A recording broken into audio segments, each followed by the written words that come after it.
निवडणूक आयोग ही एक स्वतंत्र संस्था असून भारतीय राज्यघटनेने स्वतंत्र आणि निष्पक्ष निवडणुका घेण्यासाठी या संस्थेची स्थापना केली आहे.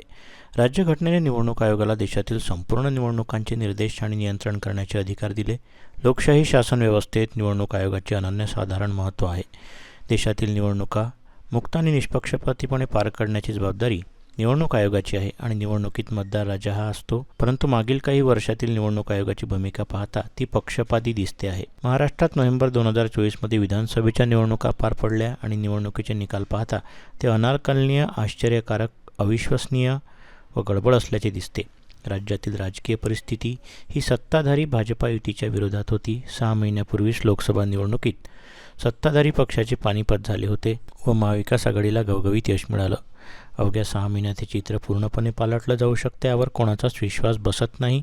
मतदार याद्यांमध्ये घोटाळे करण्यात आले याविरोधात निवडणूक आयोगाकडे तक्रार करूनही त्यांनी याकडे दुर्लक्ष केलं. निवडणूक निकालातही घोटाळा करण्यात आला. लोकसभा व विधानसभा निवडणुकीच्या 6 महिन्याच्या अंतरात तब्बल 50 लाख मतांची वाढ कशी झाली? मतदानाच्या दिवशी संध्याकाळी 5 वाजता जाहीर केलेली मतदानाची टक्केवारी व निवडणूक आयोगाने दुसऱ्या दिवशी सकाळी जाहीर केलेली टक्केवारी यामध्ये तफावत आहे, ज्यामध्ये 76 लाख मतदान वाढलेलं दाखवत आहे. सर्व मतदान केंद्रांवर CCTV कॅमेऱ्यांची व्यवस्था होती. त्यामुळं मतदार याद्यांतील घोळ, रात्रीच्या अंधारात वाढलेली 76 लाख मतं याचे पुरावे निवडणूक आयोगाने द्यावी अशी मागणी काँग्रेस पक्षाने केली आहे. परंतु त्याची माहिती अद्यापपर्यंत देण्यात आलेली नाही. राज्यातील मतदारांचाही विधानसभेच्या निकालावर विश्वास बसला नाही. आपले मतदान चोरले गेल्याची भावना जनतेत आहे. जनतेत ही भावना महत्त्वाची आहे. त्यामुळं 25 जानेवारी हा दिवस राष्ट्रीय मतदार दिवस म्हणून साजरा केला जातो आहे. या दिवसाचं औचित्य साधून काँग्रेस पक्ष निवडणूक आयोगाच्या पक्षपाती कारभाराचा पर्दाफाश करत आहे. या संदर्भात प्रत्येक ठिकाणी स्थानिक काँग्रेस नेते व पदाधिकाऱ्यांकडून पत्रकार परिषदांच्या माध्यमातून माहिती देण्यात येत आहे. निवडणूक आयोगाने पक्षपातीपणा न करता निष्पक्ष व पारदर्शक निवडणुका घेण्याचं आपलं कर्तव्य पार पाडावं, तसेच लोकशाहीचं रक्षण आणि मतदारांचा आदर, सन्मान तसेच व विश्वासार्हता अबाधित राहील याकडे निवडणूक आयोगाने लक्ष द्यावं, या संदर्भात काँग्रेस कमिटीच्या वतीने आवाहन करण्यात आलं. यावेळी काँग्रेस भवन येथे झालेल्या पत्रकार परिषदेला खासदार बळवंत वानखडे, काँग्रेस नेते यशोमतीताई ठाकूर, बबलू देशमुख, बबलू शेखावत, वीरेंद्र जगताप, भैया पवार, हरिभाऊ मोहोळ, सुधाकर भारसाखळे, बाबासाहेब हिंगणीकर, जयश्री वानखडे, जयंत देशमुख, प्रदीप देशमुख, पंकज मोरे, वैभव देशमुख, संकेत साहू आदी उपस्थित होते. आज मतदार दिवस आहे, मतदानाचा दिवस आहे आणि त्या दिवसावर ऑल इंडिया काँग्रेस आणि महाराष्ट्र प्रदेश काँग्रेसने एक आंदोलन म्हणून पत्रकार परिषद बोलावली आहे. त्याचा काही बोलतील.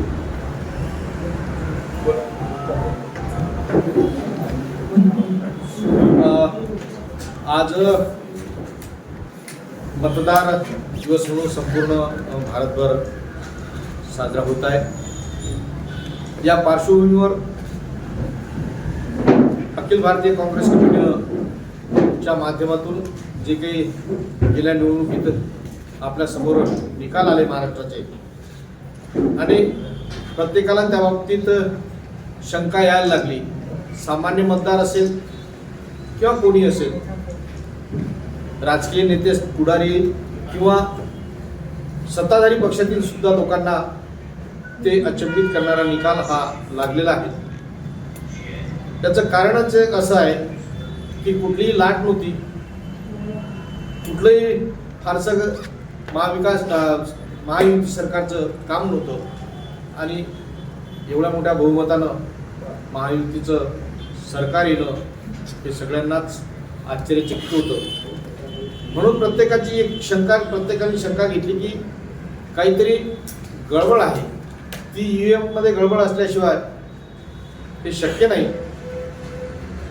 आपण पाहतो की निकालाच्या नंतर जे विविध मुद्द्यावर चर्चा झाली निकालाच्या संदर्भात, ती पूर्णतः शंका घेणारी अशी आहे.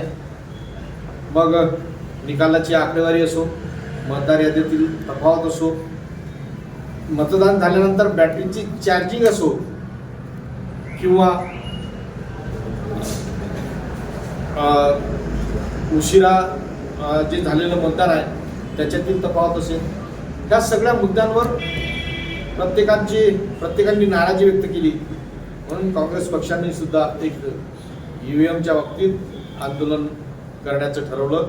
आज त्यामुळे पत्रकार परिषद घेण्यात आली आणि आपण निवडणुका निष्पक्ष झाल्या पाहिजे असा अट्टहास लोकशाहीचा आहे आणि लोकशाही जिवंत ठेवायची असेल तर निवडणुका बिलकुल निष्पक्ष झाल्या पाहिजे. मागच्या ज्या निवडणुका झालेल्या आहेत त्या निवडणुकांमध्ये मतदार याद्यांमध्ये मोठ्या प्रमाणात घोळ आपल्याला दिसतोय. मतदार याद्यांमध्ये लोकसभेची मतदार यादी ज्या वेळेला आपण निवडणूक आयोगाला मागतो त्यावेळेला ते नकार देतात. आम्ही काँग्रेस पक्षाने आणि इंडिया आघाडीने सातत्यानं त्याची मागणी केलेली आहे. लोकसभेमध्ये मतदार याद्या ज्या होत्या त्याची मागणी केलेली आहे आणि विधानसभेच्या मतदार याद्यामध्ये जर कंपॅरिझन आपण केलं तर लाखो मतं त्या ठिकाणी ॲड करण्यात आलेली आहे. काही मतं फ्रॉड्युलंटली ॲड केलेली आहे. बोगस मतदान त्या ठिकाणी मोठ्या प्रमाणात झालेलं आहे. तुम्हाला ठाऊक असेल की आम्ही इंडिया आघाडीने आणि महाविकास आघाडीने कोर्टामध्ये देखील आम्ही त्या ठिकाणी ॲफिडेव्हिट केलेला आहे आणि कोर्टामध्ये देखील आम्ही जाब विचारलेला आहे. पण निवडणूक आयोग आणि कोर्ट हे दोघंही जण असक्षम आहे आम्हाला उत्तर देण्यास. बिलकुल उत्तर आम्हाला नाकारतायत. अजिबात कोणी त्याच्यावर उत्तर देत नाही आहे. लोकशाही कशी काय खऱ्या अर्थानं लोकशाही कशी काय जिवंत राहणार अशी दडपशाही जर चालली तर आज आवर्जून एक गोष्ट तुमच्या समोर सांगू इच्छिते की जे काही चाललेलं आहे ते लोकशाहीला मारण्यासाठी सुरू आहे. हे ज्या प्रकारे निवडणूक आयोग आपण निवडतो ती सिस्टम पण त्यांनी बदलून टाकलेली आहे. मागच्या काळामध्ये चीफ जस्टिस त्या ठिकाणी राहत होते, आता चीफ जस्टिस नाही आहे. महाराष्ट्रामध्ये देखील कोर्टाला त्या ठिकाणी साईडलाईन करून थेट मुख्यमंत्रीच इलेक्शन कमिशनची त्या ठिकाणी कमिशनरची त्या ठिकाणी नियुक्ती करतायत. या सगळ्या गोष्टी लोकशाहीला मारक आहे आणि या सगळ्या गोष्टींवर आम्ही आवाज उठवतो आहे. पत्रकार बंधूंची आम्हाला मदत पाहिजे, कारण तुम्ही लोकशाहीचा चौथा स्तंभ आहात आणि तुम्ही जर त्या ठिकाणी भक्कमपणे आमच्यासोबत राहिलात तर खऱ्या अर्थानं लोकशाही आम्ही जिवंत ठेवू शकू. अन्यथा हिटलरशाही या ठिकाणी मोठ्या प्रमाणात आलेली आहे. दुसरी एक महत्त्वाची माहिती तुम्हाला मी देऊ इच्छिते. लोकशाहीबद्दल बोलतोय म्हणून काही संघटना अशा प्रकारे त्रिशूलाचं वाटप करतायत. हे त्रिशूल नसून हे एक मुक्तीचा आकार आहे आणि अजिबात हे त्रिशूल नाही आहे. हे आपण सगळेजण समजून घ्या. अजिबात हे त्रिशूल तुम्हाला कोणाला तरी हे त्रिशूल वाटतंय का? हे त्रिशूल आहे का? त्रिशूल काय आहे? आम्ही पण हिंदू घरात जन्मलो, आम्हालाही शिव शंभोचं त्रिशूल काय असतं याची कल्पना आहे, पण हे त्रिशूल नाही आहे. हे त्रिशूल कोणत्याही अँगलनी हे त्रिशूल वाटत नाही आहे. आणि या अमरावती जिल्ह्यामध्ये एवढ्या मोठ्या प्रमाणामध्ये या सगळ्या गोष्टींचं वाटप काही संघटना या ठिकाणी करतायत. मुख्यमंत्र्यांच्या नाकाखाली असा दहशतवाद फैलवण्याचा पूर्ण षडयंत्र या ठिकाणी होत आहे आणि मुख्यमंत्री त्याच्यावर काहीही बोलत नाही आहे. ते स्वतः होम मिनिस्टर आहे. हे अजिबात त्रिशूल नाही आहे.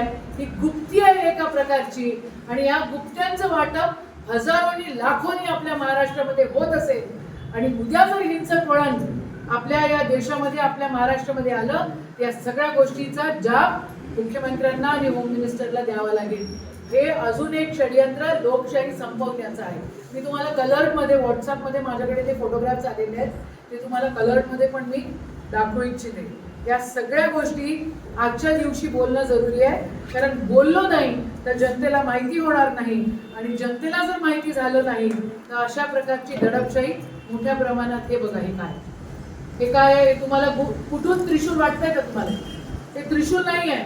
आणि लाखो असे अवजार, लाखोच्या संख्येमध्ये असे अवजार महाराष्ट्रामध्ये अमरावती जिल्ह्यामध्ये या अशा अवजारांचं काही संघटना वाटप करतायत. या सगळ्या गोष्टी थांबल्या पाहिजे. दहशतवाद फैलवण्याचं काम जर लोकशाहीच्या दिवशी तुम्ही करत असाल तर आम्ही आमचा जीव गेला तरी चालेल, आम्ही गप्प बसणार नाही.